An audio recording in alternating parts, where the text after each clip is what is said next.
आज आप सुने ऋषि पश्चिमी कथा। सतयुग में विदुर नगर में सयंजीत नाम का एक राजा था और ऋषि तुल थे। उसके राज्य में सुमित्रा नाम का एक किसान था। उसकी पत्नी जयश्री बहुत पतिव्रता थी। एक बार बरस ऋतु में जब उसकी पत्नी खेती में व्यस्त थी तो वो रजस्वाला हो गई। उसे पता चल गया कि वो रजस्वाला है, फिर भी वो घर के काम काज में लगी रही। कुछ समय बाद पुरुष और स्त्री दोनों ने अपना पूरा जीवन जिया और मर गए। जयश्री कुतिया बनी और सुमित्रा रजस्वाला स्त्री बनी। सर्प के आने के कारण बैल की योनि को प्राप्ति हुई, क्योंकि राजस्वाला दोष के अलावा उन दोनों में कोई दोष नहीं थी। इस कारण उन दोनों को अपने पूर्व जन्म का सारा विवरण याद हो गया। वो दोनों अपने पुत्र सुमित्रा के साथ कुतिया और बैल के रूप में उसी नगर में रहने लगी। परमात्मा सुमित्रा अपने अतिथियों का पूरा आदर सत्कार करता था। अपने पिता के श्राद्ध के दिन उसने ब्राह्मणों के खाने के लिए अनेक प्रकार के भोजन बनाया।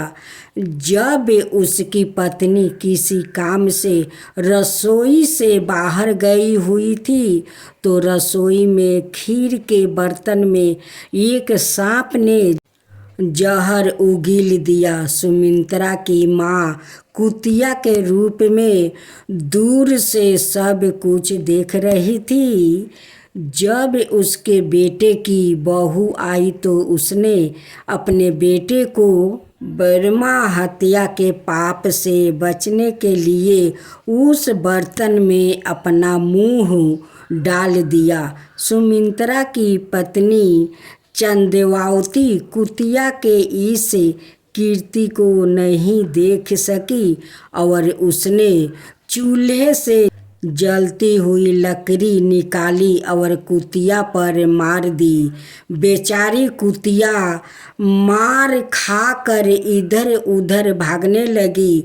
सुमित्रा की बहू रसोई में जो भी बचा हुआ खाना यदि बच जाता था उसे कुतिया को खिला देती थी, लेकिन क्रोध के कारण वो भी बाहर फेंक देती थी। सारा खाए पदार्थों फेंकवा कर बर्तन साफ करके उसने फिर से भोजन पकाया और ब्राह्मणों को खिला दिया। रात के समय कुतिया भूखे से व्याकुल होकर अपने पूर्व पति के पास जो बैल के रूप में रह रहा था आई और बोली, हे प्रभु, आज मैं भूख से मर रही हूँ। यद्यपि मेरा पुत्र मुझे प्रतिदिन भोजन देता था, किंतु आज मुझे कुछ नहीं मिला।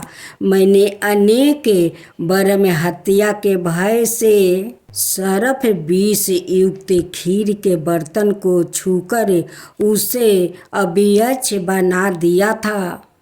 इसी कारण उसकी पुत्र वधू ने मुझे मारा पीटा और खाने को कुछ नहीं दिया। तब बैल ने कहा, हे भद्रा, तुम्हारे पापों के कारण ही मैं भी इस योनि में आया हूँ और आज भार ढोते ढोते मेरी कमर टूट गई है। आज मैं भी सारा दिन खेत जोतता रहा, मेरे पुत्रा ने आज मुझे भोजन नहीं दिया और मुझे बहुत मारा भी।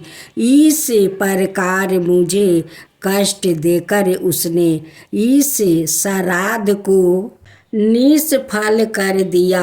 अपने माता पिता की यह बातें सुमित्रा सुन रहा था। उसने उन दोनों को एक ही समय में भर पेट भोजन करवाया था। उनके कष्ट से दुखी होकर वन की ओर चल गया। वन में जाकर उसने ऋषियों से पूछा कि किन कामों के कारण मेरे माता पिता इन नियम योनियों को प्राप्ति हुई और अब उन्हें मुक्ति कैसे मिलेगी। सबरतामा ऋषि ने कहा कि उनके उद्धार के लिए तुम अपनी पत्नी सहित ऋषि पश्चिमी का व्रत करो और उसका फल अपने माता पिता को दो। भादो मास की शुक्ला पश्चिमी को दोपहर के समय मुंह साफ करके नदी के पवित्र जल में स्नान करो और ना रेशमी वस्तु पहन कर अरुंधति सहित तपस्वियों का भोजन करो। यह सुनकर सुमित्रा अपने घर लौट आई और विधि विधान से पत्नी सहित व्रत का पूजन किया। उसके पुण्य के प्रभाव से उसके माता पिता दोनों पशु योनि से मुक्त हो गया। अत जो स्त्री भक्ति पूर्वक ऋषि पश्चिमी का व्रत करती है वो सभी संसारिक सुखों को भोग कर वैकुंठ जाती है। ऋषि पश्चिमी कथा दूसरा अध्याय।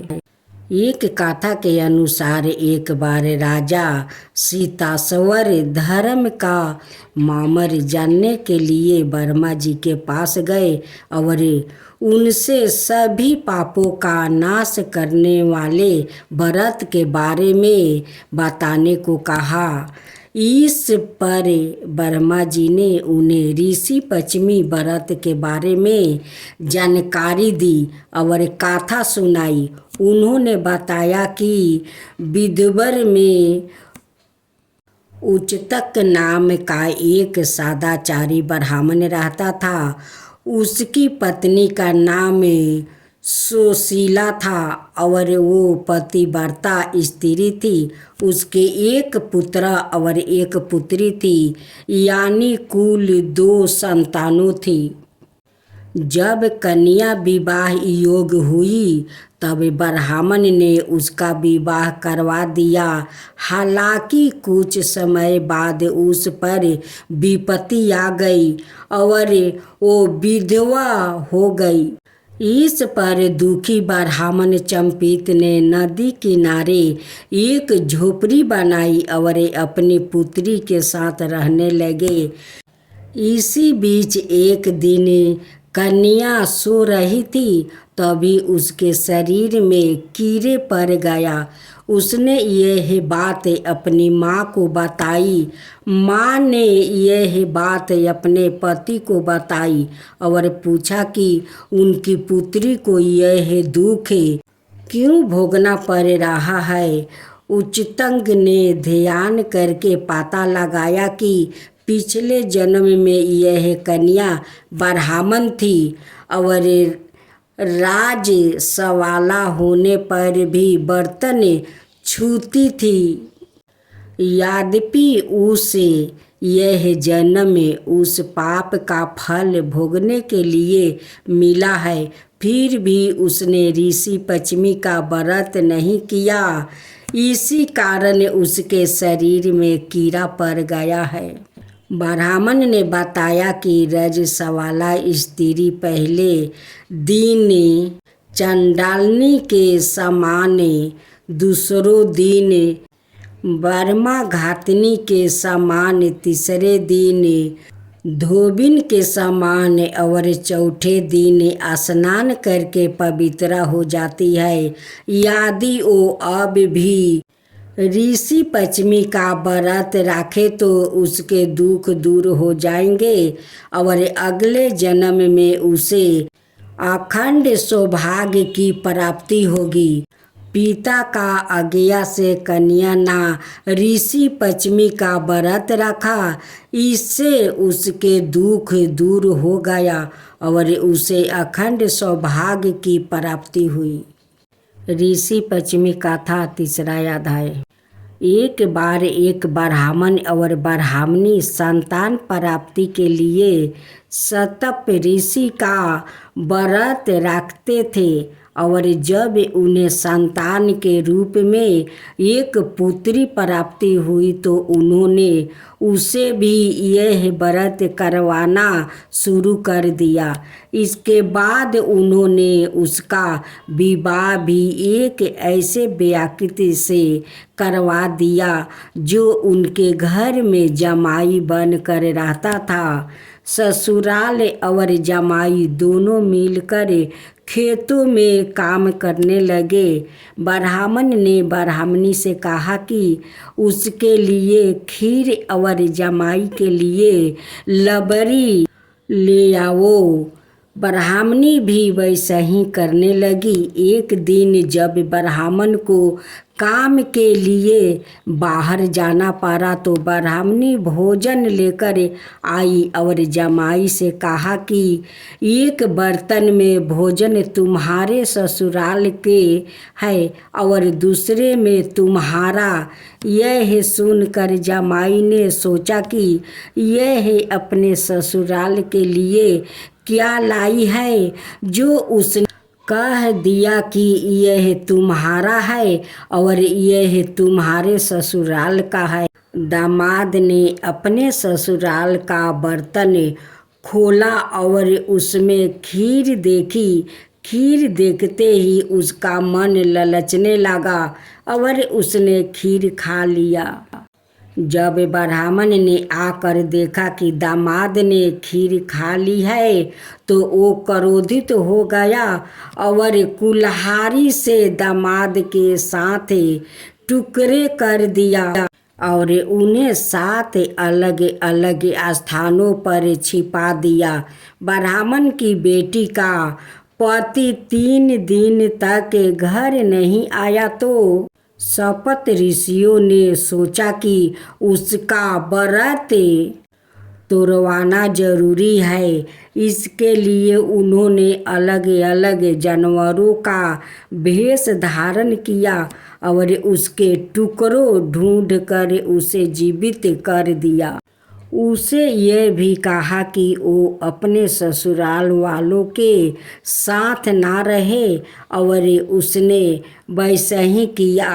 वो अपने ससुराल वालों से अलग रहने लगा। यह सब उसकी पत्नी के ऋषि पश्चिमी व्रत की शक्ति के कारण संभव हुआ।